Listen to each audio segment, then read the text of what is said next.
is having to deal with students who are frustrated, students who are fed up, or as somebody will say, students who are acting up. These are students we call struggling students. They are struggling, and the teacher had to deal with those issues in the class. I tell you, it's a very difficult thing to do. Very, very difficult when you have to deal with a student who is struggling academically. Now, there is a hyper competitive culture that we have here in Ghana, and even in our schools in particular, where who is first, who is second, who is third, who is coming last, those kind of things. Is hyper competitive. The competition is very high. Aside that, we also have factors like parents, putting pressure on their children to do well, to excel academically. Not only that, we have adolescent problems here and there. And so all these factors have come together and then have pushed those students in a region that they will be described as what? Struggling. Those students are struggling. And the teacher is supposed to help those students come out from that corner of struggling.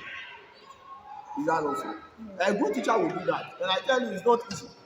It's going to take a lot of work. It's going to take a lot of hard work. Very important. It's going to take a lot of sincereness of heart.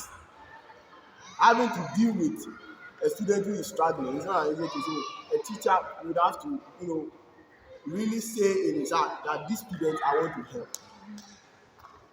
Okay, so in just a brief and a short time, I want to give out some strategies on how to help students who are struggling in their various classes. On how to help struggling students. Now, the first point in helping the struggling students is to know the student. You can't help a student you don't know. You can't help a student you don't know. Now, some time ago in our teaching, we said that before lesson, we have what we call informal interaction that we have with the children. How was your day? What did you eat? Have you eaten? All those interactions ought to what? Go on with the students before the teaching itself starts. And so this is a way of getting to know the student. You know the student at what? Personal level. It is shocking to realize that most teachers don't know their students. And that's how come we can't help them. A doctor who does not know the patient cannot help the patient. So it is with a psychologist or a counselor who does not know the client. When the client comes, he will spell out certain things to the counselor, and then the counselor, based on that, will provide solution. We as teachers ought to know what the problems of these students are. Now, the problems of these students, if you care to know, are deep-rooted. For example, if you enter into a class and you realize that there is this a boy or girl who cannot solve simple equation, it couldn't be a fault of hers or his entirely. It may be that there is a particular operation or there is a particular activity that the teacher should have or could have taken her through or him through, but the teacher didn't. And so you see, in moving, then the child was having a problem. We all know that education or teaching is progressive, learning is progressive.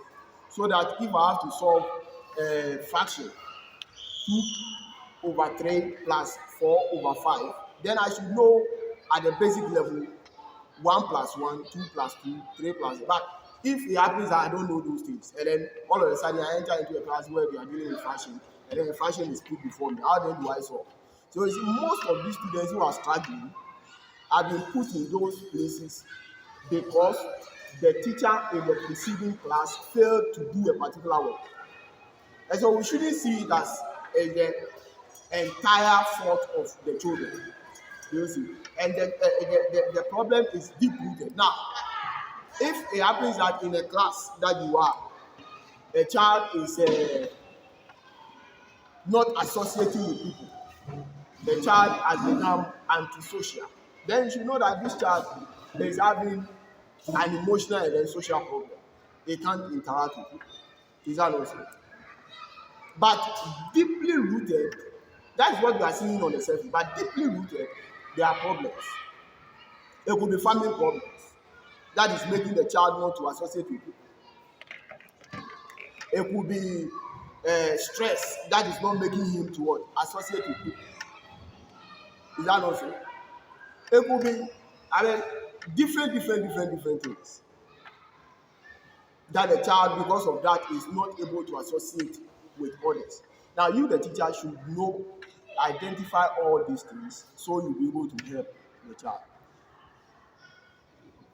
By advancing this point, what I mean is that get to know, go into the mind of the child, build the healthy relationship with the child, get to know his problems or her problems, get to know and identify whatever he or she is suffering from, and then you can provide solution. So one way to deal with struggling students is to have the knowledge of what they are going through.